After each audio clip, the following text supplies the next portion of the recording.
शेज़ोफ्रेनिया एक क्रांक, ज्यादा शिद्दत वाली और मुज़हमिल कर देने वाली बीमारी का नाम है। इसमें मरीज के ख्यालात बिखरे होते हैं और इसका मुआशरती रवैया नॉर्मल नहीं होता, बल्कि आमतौर पर सोसाइटी के कवानीन और रस्म व रिवाज के मुखालिफ होता है। इस मर्ज में मुब्तला अफराद को सही और गलत में तमीज करने में दुश्वारी महसूस होती है, बल्कि वो समझते हैं कि बाकी सब गलत है और मैं ही सिर्फ ठीक हूँ।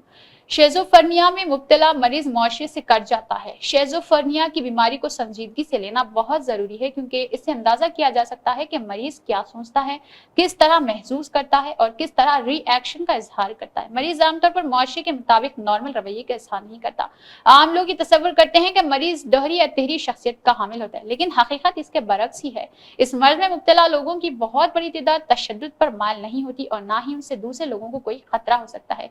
शेज़ोफ्रेनिया के मरीज आमतौर पर फ्रेब नजरी का शिकार होते हैं और उन्हें ख्याली आवाजें सुनाई देती है। उन्हें अजीब व गरीब ख्यालात आते हैं, उनकी बातों में और सोच में रब्त ही नहीं होता, उनके ख्यालात भटकते रहते हैं, उनके फखरों में मतलब निकालना आम सी बात हो जाती है, उनके कपड़े गंदे और औकात कीचड़ वगैरह से लथपथ होते हैं, उनमें एतमाद की कमी और मामलात को जानने की सलाहियत नहीं रहती, उनके ख्यालात बिगड़ने का शिकार होते हैं। मसलन वो समझते हैं कि उनके दिमाग में जो ख्यालात आते हैं वो उनके जाती नहीं, बल्कि किसी और ने उनके दिमाग में उनको डाला है या फिर ठौंसा है। ये लोग किसी बात पर अपना रद्द-ए-अमल भी जाहिर नहीं करते। ऐसी वजूहात की बिना पर ये लोग खुद को तन्हाई का शिकार बनाते हैं। ऐसे लोगों को काम करने में दिक्कत का सामना करना पड़ सकता है। वैसे भी अगर कोई काम करे तो सुस्त रवि का शिकार है, उनकी यादाश्त भी कमजोर होती है।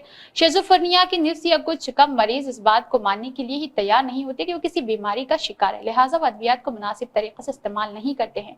उन मरीजों के चेहरे आमतौर पर किसी किस्म के जज्बात से आरी होते हैं। एक बहुत अहम अलामत जो ज्यादातर मरीजों में पाई जाती है वो है नफ्सियाती तौर पर पाई जाने वाली प्यास की ज्यादती है, जिसकी वजह से वो बहुत ज्यादा पानी या दूसरे मशरूब पीते रहते हैं। शेज़ोफ्रेनिया की वजूहात मौरूसी जिस्मानी दोनों का मजमू होती है। अगर किसी के खूनी रिश्तेदारों में मर्ज पाया जाता है तो इसको मर्ज होने के इम्कानात 7% बढ़ जाते हैं। जुड़वा बच्चों में अगर एक को मर्ज लाहक हो तो दूसरे बच्चे को मरीज होने के 40% इम्कानात होते हैं। अगर वालिदैन में से एक को मर्ज हो तो बच्चों में 13%, जबकि दोनों वालिदैन के मुतासर होने की सूरत में इम्कानात बढ़ जाते हैं।